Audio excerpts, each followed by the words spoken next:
Challenge number 2. The frustration challenge. Following an ineffective leader. The key to successfully navigating the frustration challenge. Your job isn't to fix the leader, it's to add value. If the leader won't change, then change your attitude or your work address. February 6, 1865, the Congress of Confederate States of America, the government of states that had been battling to secede from the United States for nearly 4 years, did something that Robert E. Lee had hoped to prevent. It adopted a resolution making him General-in-Chief, leader of all the nation's armies, not just the Army of Northern Virginia. Why would the Southern leaders do such a thing? Because they could see that Lee, a great military leader, was following an ineffective leader, their president, Jefferson Davis, and they still hoped to win their independence from the United States in what they thought of as the Second American Revolution.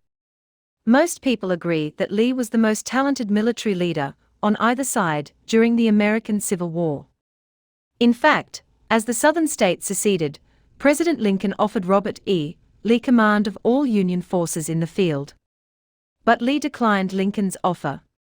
His loyalty was to his home state of Virginia. He chose to fight for the Confederacy. Lee, a West Point graduate and experienced Army officer, quickly distinguished himself on the battlefield and soon became commander of the Army of Northern Virginia. As the war continued, leaders within the Confederate States of America became restless because of their lack of victory.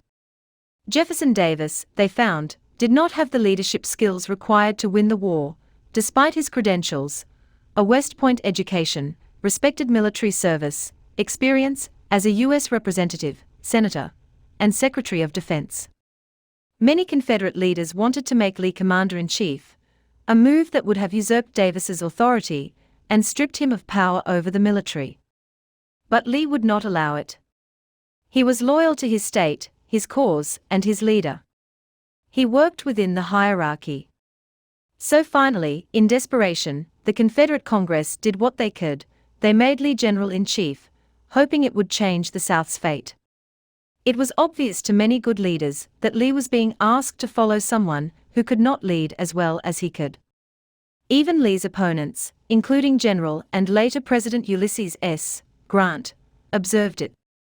Grant remarked in his memoirs, "The Confederacy had gone a long way beyond the reach of President Davis, and there was nothing that could be done except what Lee could do to benefit the Southern people."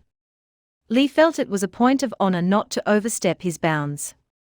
That is one of the reasons the Confederates lost the war, and the Union was preserved. Lee was faithful and respective, but there is no telling how differently things might have turned out if Lee had developed the ability to lead up. Leaders know one wants to follow. Few things can be more maddening to a good leader in the middle of an organization than working for an ineffective leader. I have not read anything indicating how Robert E. Lee felt about following Jefferson Davis. He was probably too much of a gentleman to express any negative feelings publicly. But I know it must have been frustrating. There are many different kinds of ineffective leaders, all of whom are frustrating to follow. Here are a few particularly difficult examples. The insecure leader. Insecure leaders think everything is about them, and as a result, every action, every piece of information, every decision is put through their filter of self-centeredness. When someone on their team performs exceptionally well, they fear being outshone, and they often try to keep him from rising up. When someone on their team does poorly, they react in anger because it makes them look bad. More than anything else, insecure leaders desire the status quo, for everyone but themselves. They are like the company president, who is reported to have sent a memo to the personnel manager with the following message: "Search the organization for alert, aggressive young leaders capable of stepping into my shoes. And when you find them, fire them." One friend I talked to while writing this book said that he once worked for a leader who had one basic leadership principle: keep everyone off balance. If someone working for him started feeling a little too secure, he would shake him up. In an organization, security flows downward. When leaders are insecure, they often project that insecurity down to the people below them. If you work for an insecure person, not only will you have to work to deflect that individual's insecurity from yourself, but you will also have to work harder to break the chain and create security for the people who work for you. If you don't, the people under your care will suffer. The visionless leaders who lack vision create two immediate problems for the people who work for them. First, they fail to provide direction or incentive to move forward. The ancient Proverbs author wrote, "Where there is no vision, the people perish." Why? Because they don't go anywhere or do anything. And that's no way to live. Second, people who lack vision almost always lack passion. They have no fire and no fuel to keep themselves and their people going. That doesn't create the kind of positive environment that is exciting to work in. The good news is that if you have vision when your leader does not, you can rely on your vision to create an environment of productivity and success for the people working within your area of responsibility. The bad news is that other people with a different vision, even a destructive one, may try to rush in and fill the void created by your leader. You must beware of the conflict that can create. The incompetent leader. Several years ago, while traveling in Turkey, I listened as a tour guide talked about many of the sultans in Turkey's history and how they put their people under tremendous pressure. Often if someone didn't meet their expectations, the sultans would simply put the person to death. The guide spoke about the sultan who had ordered the construction of the Blue Mosque in Istanbul. The sultan wanted the architect to make the building's minarets out of gold. The problem was that the architect knew there wasn't enough money to do that. The architect also knew that if he disagreed with the sultan, it might cost him his head. It was quite a dilemma, but the architect came up with a clever solution.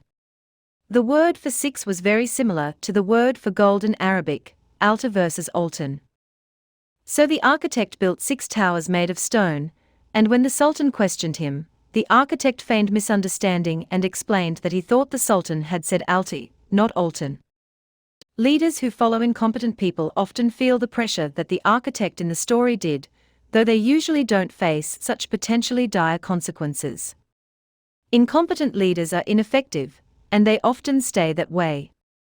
Poet and critic Samuel Johnson said, "Advice is seldom welcome, and those who need it most like it the least." Incompetent leaders are trouble, not only for the people they lead, but also for their entire organization. They are lids on the parts of the organization they lead. The law of the lid states in the 21 irrefutable laws of leadership, leadership ability determines a person's level of effectiveness. The selfish leader in The Circle of Innovation, author and business guru Tom Peters writes, "The selfish leader will attempt to lead others for their own gain and for the detriment of others." These people believe that life is a point-driven, zero-sum game, with winners and losers. They encourage others to be losers in the game of life so that they can collect all the spoils for themselves. This is the businesswoman who cheats suppliers in order to make her department look good in hopes of getting a raise. This is the father who selfishly motivates his son to excel in sports so that he might gain vicarious pleasure at his son's expense. A selfish leader advances at the expense of everyone around him or her. An executive I interviewed said that one of the leaders he worked for earlier in his career was someone who selfishly hoarded all the perks that came with his leadership position. As a result, now that the executive is a top leader himself, he makes it a point to share the perks of leadership with the people who work for him. That's good advice for anyone in a leadership position anywhere in an organization. Share whatever you have with the people below you. Legendary basketball coach John Wooden said that to be successful, you must be interested in finding the best way, not in having your own way. The chameleon leader President Lyndon Baines Johnson used to tell the story of a young, unemployed school teacher who came to the Texas Hill Country during the Depression in search of a job. When the local school board asked him whether the world was round or flat, the would-be teacher panicked, fearing a trap, and blurted out, "I can teach it both ways." That's the chameleon leader's reaction when you try to pin him down. When people follow a chameleon leader, they never know how he will react. As a result, valuable time and energy that could be used getting work done is often wasted in trying to predict and anticipate the leader's next move. The political leader, similar to the chameleon leader, are political leaders. They can be just as difficult to pin down, but where emotional issues often fuel the chameleon leader's problems, political leaders are motivated by the desire to get ahead. It's hard to follow people whose decisions are based on political ambitions rather than the mission or the good of the organization. They are like the mayor who was asked where he stood on a particular issue. He answered, "Well, some of my friends are for it. Some are against it. As for me, I'm for my friends." The controlling leader. Have you ever worked for someone who wants to be in the middle of everything you do? Few things are more frustrating for a competent person. And few things are more irritating for a good leader. It's difficult to generate momentum when the person you work for is continually interrupting your progress by micromanaging you.